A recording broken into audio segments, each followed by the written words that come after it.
이번 9월 미국 연준의 금리 인하 확률이 높아졌습니다. 과거에는 금리가 인하되면 주가도 하락했는데요. 이번에도 과연 그럴까요? 안녕하세요. 브레카입니다. 오늘은 새 코너인 럭키부키 시간인데요. 몰라도 괜찮아. 이번에 알게 되니까 라는 컨셉으로 시장 이슈를 쉽게 풀어드릴게요. 오늘은 연준이 금리 인하를 한다면 주식시장은 어떻게 될까를 같이 한번 살펴보시죠. 먼저 미국이 왜 금리 인하를 하는지 알아보고 다음 얘기를 해볼게요. 미국 연준과 파월 의장의 금리 인하 조건이 있어요. 그건 인플레이션이 2%에 근접해서 둔화되거나 그 주변에서 안정화되는 걸 굉장히 강조했어요. 그래서 최근 언급한 지표들을 보면 경기 둔화가 점점 눈에 보이니까 야, 안 돼. 우리 예방주사인데 먼저 맞고 시작해야 돼 하면서 금리 인하 필요성을 인정했어요.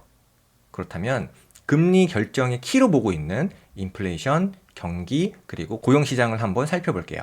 자, 먼저 인플레를 볼게요. 인플레 항목 중에 여기 있는 CPI, 소비자 물가지수, 그리고 아래에 있는 PCE, 개인 소비 지출 물가지수, 이 두 가지 항목이 중요해요. 보신 분들은 아시겠지만 연준이 원하고 있는 2% 주변에서 이렇게 하방 경직을 보이고 있고 PC뿐만이 아니라 CPI도 똑같이 여기서 2% 주변에서 하방 경직을 보이고 있어요. 그러니까 예전처럼 물가가 급등하는 상황은 아니라는 거잖아요. 자, 다음은 성장률 한번 볼게요. 여기 보시면 GDP와 그리고 경기 선행지수 그리고 ISM 구매자 관리지수 이렇게 두 개가 중요한 지표인데요. 여기 보시면 GDP는 이렇게 우하향하고 있고요. 그리고 여기 있는 제조업 지수와 그리고 서비스업 지수 모두 우하향하고 있어요. 이러니까 경제가 둔화됐다라고 얘기를 하는 거예요, 현재. 자, 마지막으로 고용시장을 볼게요. 고용. 자, 여기서 눈여겨봐야 될 건 여기 졸트 보고서에 있는 구인 건수인데요. 2022년 이후로 계속 우하향하고 있고 현재는 이렇게 또 박스권을 이루고 있죠. 여기서도 지금 계속 구인도 둔화된다는 말이에요. 보셨죠?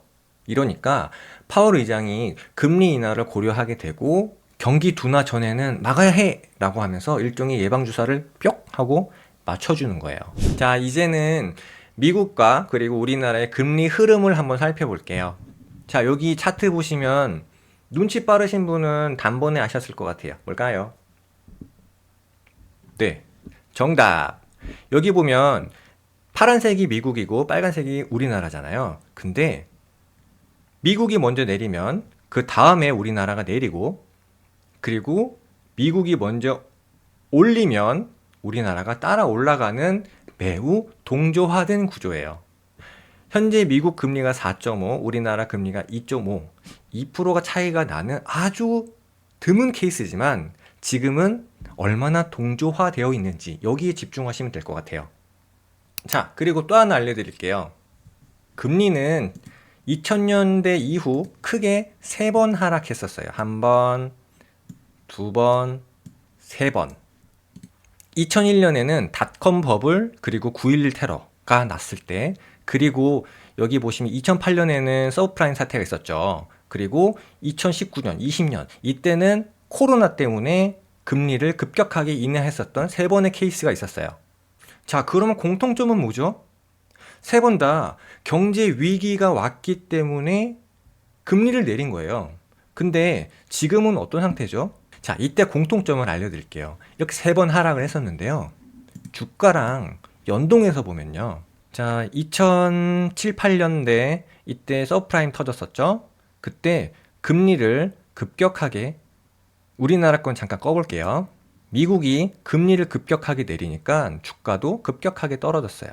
그러면서 금리가 맨 끝에 다다랐을 때 그 이후부터 반등이 나오기 시작했죠. 코로나 때도 마찬가지예요. 코로나 때도 코로나가 터지고 나서 금리를 내리니까 금리가 다 내리고 나서 주가가 올라가기 시작했어요. 엄청나게. 보이시죠?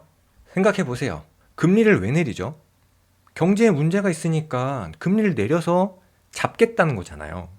지금은 어때요? 위기가 아니죠? 둔화되는 상태죠.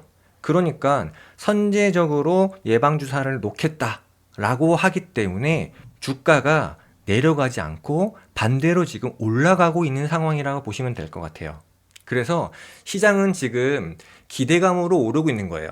자, 그러면 우리나라랑 미국 주식의 동조화 상태를 한번 볼까요? 보시면 흐름 자체는 굉장히 비슷하거든요.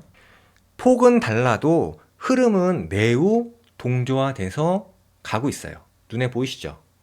그러니까 이번에 미국이 금리 인하를 하게 되면 주가가 오를 경우, 내릴 경우가 있잖아요. 그러면 어쩔 수 없이 우리는 그쪽에 따라갈 수밖에 없어요. 그렇다면 미국이 금리 인하를 하게 될 경우에 보통 어떤 섹터들이 수혜를 받는지 한번 살펴볼게요. 자, 보통 이렇게 금리 인하가 되면 유동성이 늘어나고요. 유동성이 늘어나면 거래량 그리고 변동성이 뿅 하고 늘어나요. 그래서 일반적인 금리 인하 수혜 업종은 금융, 건설, 인프라, 그리고 제약 바이오가 있어요. 하지만 지금 현재 우리나라 주식이랑 비교를 한번 해봐야겠죠?